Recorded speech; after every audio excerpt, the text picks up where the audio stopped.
Hello,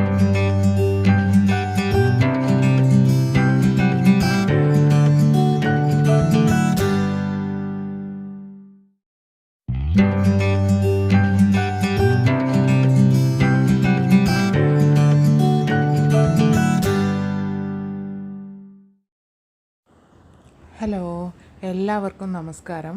ഇന്ന് നമുക്കൊരു മുട്ടച്ചോറ് ഉണ്ടാക്കിയാലോ? ഇതിന് പ്രത്യേകിച്ച് കറികളുടെ ഒന്നും ആവശ്യമില്ല.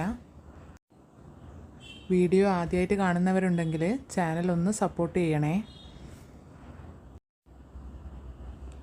മുട്ടച്ചോറ് ഉണ്ടാക്കാനായിട്ട് 2 ഉള്ളി എടുത്തിട്ടുണ്ട്, ഒരു 3 പച്ചമുളക്, ഒരു ചെറിയ കഷ്ണം ഇഞ്ചി, 2-3 അല്ലി വെളുത്തുള്ളി, ഒരു ക്യാരറ്റ്, 2-3 ചെറിയ ഉള്ളി, 4 തക്കാളിയും എടുത്തിട്ടുണ്ട്. അപ്പോൾ ഇതൊക്കെ നമുക്കൊന്ന് അരിഞ്ഞെടുത്തിട്ട് വരാം. ഇത് നന്നായി അരിഞ്ഞെടുത്തിട്ടുണ്ട്. ഇനി നമുക്ക് മുട്ടച്ചോറ് ഉണ്ടാക്കാനായിട്ട് തുടങ്ങാം.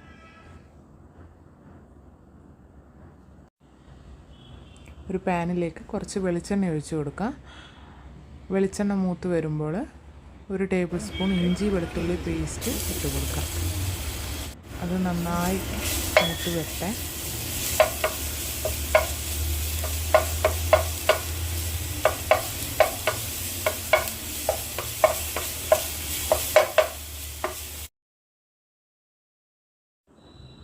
ഇഞ്ചി വെളുത്തുള്ളി പേസ്റ്റ് നന്നായി മൂത്ത് വന്നിട്ടുണ്ട്, ചെറിയൊരു ബ്രൗൺ നിറമായിട്ടുണ്ട്. ഇതിലേക്ക് നമ്മൾ അരിഞ്ഞു വെച്ചിരിക്കുന്ന ഉള്ളി, ക്യാരറ്റ്, പച്ചമുളക് ഇതിട്ട് കൊടുക്കാം. നന്നായി വഴറ്റി കൊടുക്കാം. എന്നിട്ടൊരു അടപ്പ് വെച്ച് മൂടി കൊടുക്കാം. ഇടയ്ക്ക് ഇതൊന്ന് തുറന്ന് നന്നായിട്ടൊന്ന് വഴറ്റി കൊടുക്കാൻ ശ്രദ്ധിക്കണേ.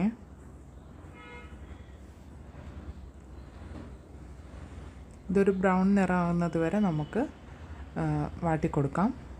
അപ്പോൾ ഇതാ നമ്മുടെ ഈ മസാല റെഡി ആയിട്ടുണ്ട്. ഇതിലേക്ക് കറിവേപ്പില ചേർത്ത് കൊടുത്തിട്ടുണ്ട്, അതേപോലെ തന്നെ മല്ലിയിലയും ചേർത്ത് കൊടുത്തിട്ടുണ്ട്.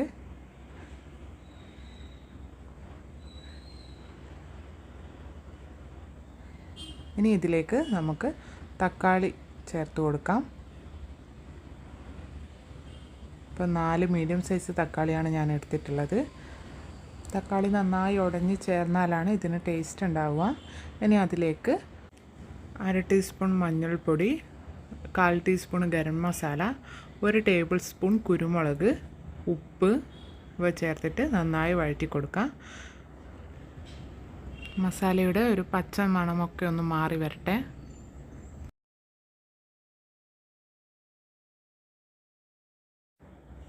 ഒരു 5 മുട്ട എടുത്ത് വെച്ചിട്ടുണ്ട്. ഇത് നന്നായി ബീറ്റ് ചെയ്ത് കൊടുക്കണം.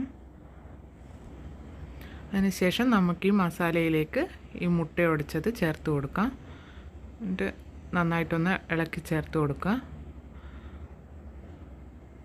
ഇതാണ് അതിൻ്റെ ഒരു പാകം എന്ന് പറയുന്നത്. ഈ ഒരു സമയത്ത് നമ്മൾ എടുത്തു വെച്ചിരിക്കുന്ന ചോറ് അതിലേക്ക് ഇട്ട് കൊടുക്കാം.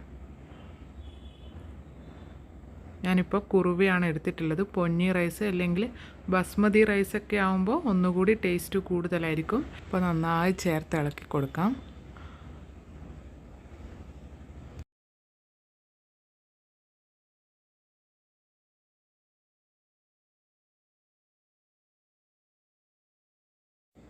അതിലേക്ക് ഒരു തണ്ട് കറിവേപ്പില ഇട്ട് കൊടുക്കാം.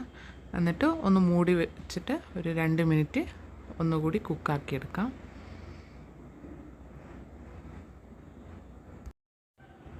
മുട്ടച്ചോറ് ഇവിടെ റെഡി ആയിട്ടുണ്ട്. എളുപ്പത്തിൽ തയ്യാറാക്കാൻ പറ്റിയ ഒരു ഡിഷാണ്. പെട്ടെന്ന് നമുക്ക് റെഡിയാക്കാം. മറ്റു കറികളുടെ ഒന്നും ആവശ്യമില്ല. അപ്പോൾ ഇതാ ഇവിടെ റെഡി ആയിട്ടുണ്ട്.